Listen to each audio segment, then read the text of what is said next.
Suppose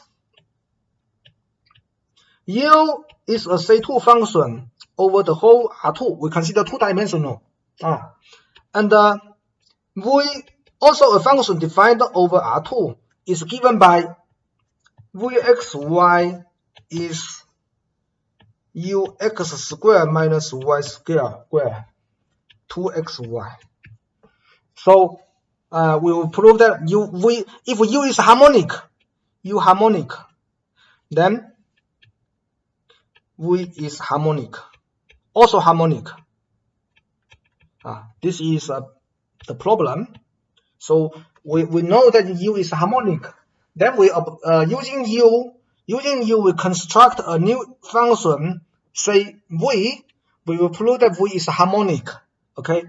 To prove that V is harmonic, you need to compute the related second derivative of V. And to verify that the Laplacian of V is 0. So by definition, it is harmonic, right? So to compute the second derivative of V, you need to make it clear how V is obtained. How V is as a composition of what kind of functions. Okay, so you need to make this clear. So the composition goes as follows: xy maps to x squared minus y squared 2xy. Then we have U. U is applied here. Okay, so the composition is V. So by the chain rule, we know that the partial derivative of V with respect to x is the derivative of U with respect to its first argument. The first argument is here. First variable is here. So we denote by U1. And then multiply the derivative of the first argument with respect to x, plus the derivative of U with respect to the second variable here. So U2. And then multiply the second variable 2xy with respect to x.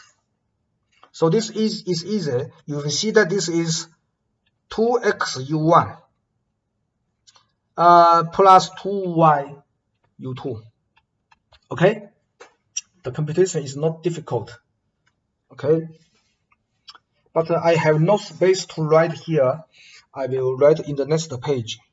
I have to copy everything here again. xy x squared minus y squared 2xy. This is U. The composition is V. And we just compute Ux, V. We just see that Vx is 2x plus 2y 2. So we want to prove that Laplacian V, Laplacian V, which is Vxx plus Vyy by definition. Okay, so we need to compute the second derivative. So how to compute the Vxx? Vxx is since Vx is the sum of these two term in the right hand side, the derivative is with respect to x plus 2y 2 with respect to x again. And this we can apply the multiplication law of derivative. So the first term, firstly 2x divided derivative with x, which is 2. Then multiply the u1 plus 2x u1x. Okay. Similarly, the second term is 2y derivative with x is 0. Y and x are independent, therefore it's 0. So 2y u2 with respect to x. So this is 2u1 plus 2x. How to compute the u1 x? As we mentioned before, this u1, as in the previous example, this u1 should be considered as a function of x squared minus y squared. U1 is evaluated at u1 is the first derivative. U1 is the derivative of u with respect to its first variable. Okay, but it is evaluated at the point, middle point, intermediate point. It is evaluated at this intermediate point. Therefore, it's x squared minus y squared and 2xy. So to compute the derivative of u1 with respect to x, you need to write which is u1 with respect to its first derivative, and then the first derivative with respect to its first variable, and then the first variable which is x squared minus y squared with respect to x, plus u1 with respect to its second variable, and then the second variable is 2xy with respect to x. Okay, and similarly, the u2x should also be computed in this way. So we get plus 2y u21 x squared minus y squared x plus u22 2xy x. Now we compute the explicitly given function u1 plus 2x. So here the ux x squared minus y squared derivative with respect to x is 2x. So the first term is 2x u11 plus this is 2y u12 and plus 2y. Here is 2x u21 plus 2y u22. And then you use because u is C2, so the second derivative is continuous. Therefore u12 equals u21. Okay, so these two are the same. So you can write the final result 2u1 plus 4x squared u11 plus 4xy u12 plus 4y squared u22. 8, sorry, this is 8. The coefficient of u12 is 8 because here 2x 2y is 4xy. Here also 2x 2y, also 4xy. Altogether is 8xy. Okay, so we computed the vxx. In a similar manner, you can compute vyy, and then you will find that uxx plus uyy is exactly 0. The computation of uyy I will omit here, but I will write the result to see why their sum is 0. Vyy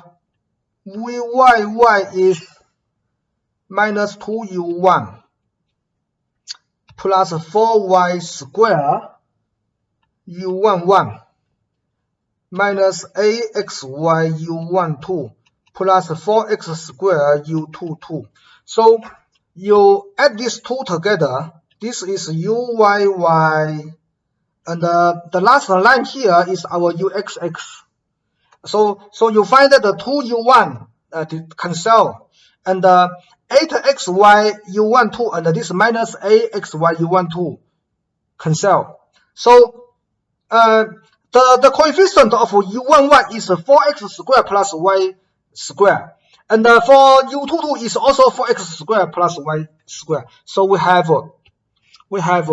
vxx plus vyy is 4x squared plus y squared u11 plus 4y squared plus x squared u22, which is 4x squared plus y squared u11 plus u22. This is 0 because u is harmonic. Okay.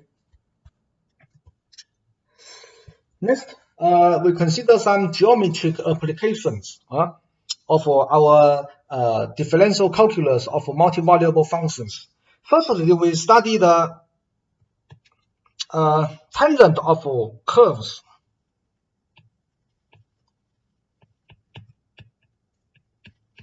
Suppose gamma defined from minus epsilon to Rn is a C1 curve. C1 is meaningful because minus epsilon is an open set in R1. So gamma as a map from R1 to Rn, from an open set in R1 to Rn, it is meaningful to say whether it is C1 or not. So it is C1. So such a map is called a C1 curve. C1 curve. Of course, as a curve, our intuition tells us that a curve is a subset, is the trace of a mass moving in the space. Okay, this is a curve. But in mathematics, we prefer to call the parametrization, that is this map, as a curve. Okay, so we adopt this convention. Okay, so this curve passing the point P. Of course, P is point in Rn. What this means? This means gamma 0 is P. So this is a curve. P is here. So when this is the nearby gamma t, when t is 0, the point the gamma t arrive the point P. Okay, so this is a curve passing through the point P. Okay, so we want to find the tangent. We want to find the tangent of this curve at this point P. Tangent. How to find this tangent? Of course, we know we take a nearby point. Take a nearby point gamma t. Then we consider the vector from P pointing to gamma t.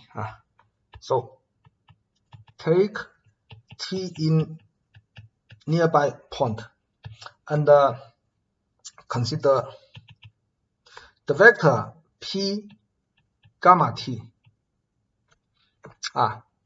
Okay. When t goes to 0, this vector converges to 0 as t goes to 0. Because gamma is C1, therefore it's continuous. So gamma t converges to P as t goes to 0. So this vector goes to 0. We get nothing. We could not determine the direction of this tangent we want to find. Okay. But how about divided by t? As t goes to 0, gamma t minus p divided by t. Although the numerator goes to 0, but after divided by t, maybe the limit is not 0. Okay, so the limit is gamma t minus gamma p, gamma 0. P is gamma 0. Then t minus 0. Of course, the limit is the derivative of gamma at 0. The derivative will be denoted by gamma point at 0. But if this is a single variable vector valued function, if the independent variable is one dimensional, okay, for example, our gamma here is the case, then we sometimes use the Newton's notation, gamma dot here to denote the derivative. So if the derivative is not 0, okay, the derivative of gamma at t equal to 0 is not 0, then gamma point 0 is a vector. The vector is this one, this one. In this picture, this is gamma 0. Therefore, this is the tangent vector of the curve at the point P. So this is the method to find the tangent vector of a curve.